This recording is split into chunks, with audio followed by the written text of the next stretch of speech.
ஜீராசி தொலைக்காட்சி நேயர்கள் அனைவருக்கும் இனிய நல்வாழ்த்துக்கள். எல்லோரும் நன்றாக இருப்பீர்கள். இப்பொழுது 1/9/2025 செப்டம்பர் மாதம் 1ஆம் தேதியிலிருந்து செப்டம்பர் மாதம் 7ஆம் தேதி வரைக்கும் வரையான திங்கள் முதல் ஞாயிறு வரையிலான இந்த வார ராசி பலன்கள் எப்படி இருக்கும்ன்றதை பார்த்துடலாம்.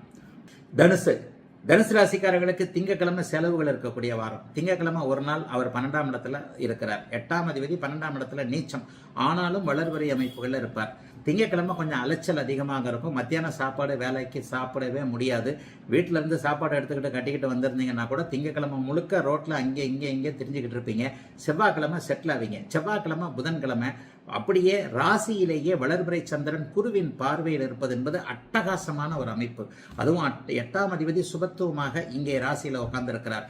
ரிஸ்க் எடுக்கக்கூடிய நாட்கள் அப்படியே செவ்வாய்க்கிழமையும் புதன்கிழமையும் ரிஸ்க் எடுங்க, ஜெயிப்பீங்க.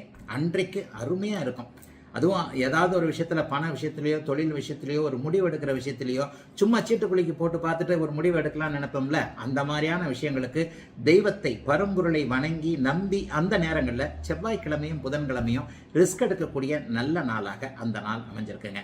வியாழக்கிழமை வெள்ளிக்கிழமை பார்த்தீங்கன்னா அவர் 2ஆம் இடத்திற்கு வந்து விடுகிறார். வியாழக்கிழமை வெள்ளிக்கிழமை பண வரவுகள் இருக்கும். குடும்பத்தில் ஒரு நிம்மதி சந்தோஷம் இருக்கும். கணவன் மனைவி சண்டை சச்சரவுகளை கொஞ்சம் விலக்கி வைக்கலாம். பொண்டாட்டிக்கிட்ட உதவாங்கினவங்களுக்கெல்லாம் ஓரளவுக்கு அன்னைக்கு ஆறுதல் இருக்கக்கூடிய அமைப்புகள் உண்டுங்க. தனுசு ராசிக்கார சகோதரிகளுக்கு கணவன் மேலில் இருந்து வந்த வருத்தங்கள் விலகக்கூடிய அமைப்பு வெள்ளிக்கிழமை உண்டு. சனிக்கிழமை ஞாயிற்றுக்கிழமை 2 நாட்களும் அவர் பார்த்தீங்கன்னா 3ஆம் இடத்துல குருவின் பார்வையில் ராகுவோடு இணைந்திருக்கிறார். இந்த ராகுவோடு இணைந்திருக்கும் போது அந்நிய இன மத மொழி பேசுகின்றவர்களோடு ஏதாவது ஒரு கனெக்ஷன் வரும், தொடர்புகள் வரும். அவர்களோடு சேர்ந்து அதை செய்யலாம் இதை செய்யலாம் அப்படின்ற மாதிரி இருக்கும்.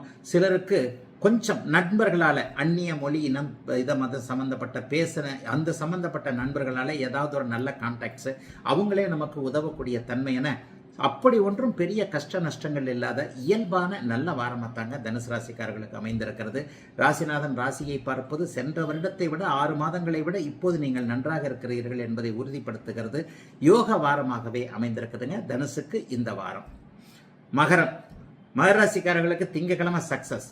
11ஆம் இடத்துல சந்திரன் இருக்கிறார். 6ஆம் இடத்துல குரு பகவான் இருந்தாலும் கூட இந்த வாரம் முழுக்க உங்க ராசியை சுக்கிரன் பார்த்துக்கிட்டு இருக்கிறார். சுக்கிரனும் புதனும் நல்லாவே இருக்கிறாங்க. 9, 10 கூடியவர்கள் ராஜயோகாதிபதிகள் என்று சொல்லப்படக்கூடிய எல்லா கிரகங்களையும் இப்போது மகர ராசிக்கு வலுத்திருக்கு. ராசியை சுக்கிரனோ குருவோ பார்த்தாலும் அந்த வாரம் எல்லாம் மனசு கொஞ்சம் புத்துணர்ச்சியாகவே இருக்கும். இந்த வாரமும் அப்படித்தான். 7.5 சனி முடிஞ்சாலும் எனக்கு கஷ்டம் வந்துகிட்டு தாங்க இருக்கு அப்படின்னு சொல்றவங்களுக்கு கஷ்டங்கள் படிப்படியாகத்தான் குறையும் என்பதை ஒரு ஜோதிடத்தில் ஒரு ஜோதிடனாக நான் நினைவுபடுத்த வேண்டியது அவசியம். கண்டிப்பாக கஷ்டங்கள் படிப்படியாக குறையக்கூடிய அமைப்பில் தான் மகர ராசிக்காரர்கள் இருக்கிறீர்கள். பெரிய சோதனைகள் இனிமே அந்த கடந்த 7.5 சனியில் வந்த சோதனைகள்லாம் இனிமே வந்துடாது. அதுக்காக ஜீபூம்பா வேலைகள் எதுவும் நடந்துட போறதில்லை. இந்த வருடத்தின் இறுதியில் நீங்கள் திரும்பி பார்க்கும்போது கஷ்டங்களை பெருமளவு குறைத்திருக்கிறது என்பது நீங்க உணர்வீங்க. இப்போது முதல்ல 11ஆம் இடத்துல இருக்கக்கூடிய திங்கக்கிழமை நல்லா இருக்கும். செவ்வாய்க்கிழமை செலவு இருக்கும், விரயங்கள் இருக்கும், கடன் வாங்குவீங்க. செவ்வாய்க்கிழமையும் புதன்கிழமையும் குருச்சந்திர அமைப்புகள் 6, 12ஆம் இடங்கள்ல வருது.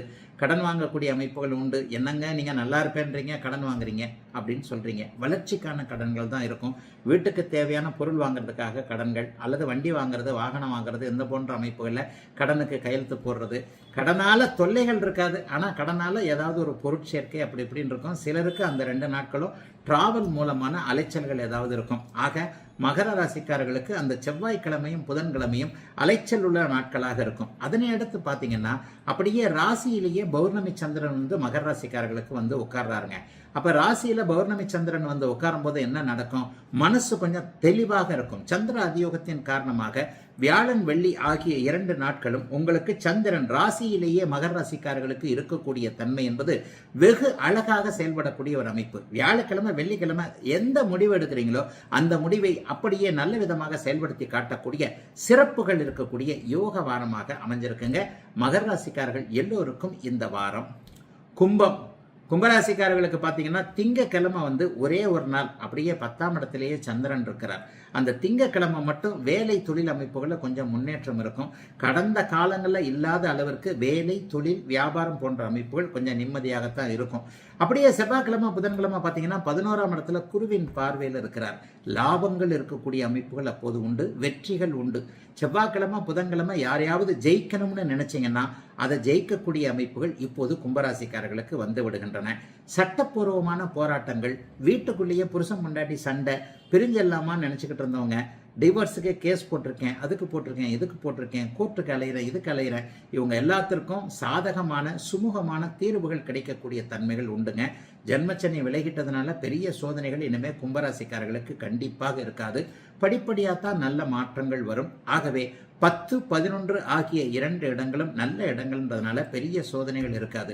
சனிக்கிழமை ஞாயிற்றுக்கிழமை பார்த்தீங்கன்னா உங்கள் ராசியிலேயே, அதற்கு முன்னாடி வியாழக்கிழமை வெள்ளிக்கிழமை பார்த்தீங்கன்னா 12ஆம் இடத்துல அவர் மறைகிறாரு. 12ஆம் இடத்தில் 6ஆம் அதிபதி வருகின்ற அந்த காலகட்டங்கள் கொஞ்சம் செலவுகள், விரயங்கள், ஏதாவது ஒருவருக்காக தேவையற்ற அறிமுகங்கள் அப்போது ஏற்படும். தேவையில்லாத ஒரு இடத்துல போய் சிக்கிக்கிட்டு அப்படியே கொஞ்சம் யோசனை பண்ணிக்கிட்டே இருப்பீங்க. விருப்பத்திற்கு மாறாக சில செயல்கள் நடக்கக்கூடிய அமைப்புகள் வியாழக்கிழமையும் வெள்ளிக்கிழமையும் உண்டுங்க. ஆனால் சனிக்கிழமை ஞாயிற்றுக்கிழமை வாரத்தின் இறுதியில் உங்கள் ராசியிலேயே சந்திரன் வலுவாக உட்கார்ந்து குருவின் பார்வையில் இருக்கிறாரு. அப்போது அமைதியும் சாந்தமும் இருக்கக்கூடிய தன்மைகள் வார இறுதியில் 2 நாள் உண்டு. குடும்பத்தோடு நிம்மதியாக இருப்பீங்க. வேலையில் ஸ்ட்ரெஸ் போகும், நினைச்சது நடக்கும், ஒரு முடிவெடுக்கிறது தெளிவாக இருக்கும். பௌர்ணமி சந்திரன் வந்து உட்கார்றாரு இல்லையா? ஆக சனிக்கிழமையும் ஞாயிற்றுக்கிழமையும் நினைத்ததை சாதித்து கொள்ளக்கூடிய எதிலும் அந்த நாளில், அந்த 2 நாட்களில் நீங்கள் என்னென்ன நினைக்கிறீங்களோ அதெல்லாம் டக்குன்னு நடக்குங்க. ஒரு நல்ல வழிகாட்டுதல் இருக்கக்கூடிய யோக வாரமாகவே அமைந்திருக்கிறது கும்பத்தினர் எல்லோருக்கும். சந்திராசிரமம் இல்லாத இந்த வாரம். நிறைவாக மீனராசிக்காரர்களுக்கு 9ஆம் இடம், 10, 11, 12ஆம் இடத்துல சந்திரனுடைய இயக்கங்கள் இருக்கு. ஜன்மச்சனி இப்போது உங்களுக்கு நடந்து கொண்டு இருக்கிறது. குறிப்பாக உத்திரட்டாதி நட்சத்திரக்காரர்கள் எல்லாருமே மீனராசிக்காரர்கள் கொஞ்சம் படிப்படியாக, குறிப்பாக ஒரு இளைய பருவத்தினர் எல்லாருக்குமே கொஞ்சம் கடினமான காலகட்டத்தை கடந்துகிட்டு இருக்கிறீங்க. வாரத்தின் முதல் நாள் திங்கட்கிழமை அங்கே 9ஆம் இடத்தில் சந்திரன் வலுவாக அமர்ந்திருக்கின்ற காரணத்தினால் அப்பாவோடு சின்ன சின்ன கருத்து மோதல் வந்து போகக்கூடிய அமைப்புகள் இப்போது உண்டு. அதற்கப்புறம் அப்படியே பார்த்துட்டிங்கன்னா செவ்வாய்க்கிழமை புதன்கிழமை 2 நாளும் 10ஆம் இடத்துலையும், அதுக்கப்புறம் வியாழன் வெள்ளி 11ஆம் இடத்துலையும் இருக்கிறாரு. சந்திரன் 10, 11 ஆகிய இந்த 4 நாட்களில், செவ்வாய் புதன் வியாழன் வெள்ளி ஆகிய இந்த 4 நாட்கள் இந்த வாரத்தில் எல்லா பிரச்சனையும் நீங்கள் தீர்க்கக்கூடிய நாளாக இந்த நாள் வருங்க. பெரிய கஷ்டங்கள்லாம் இருக்காதுங்க.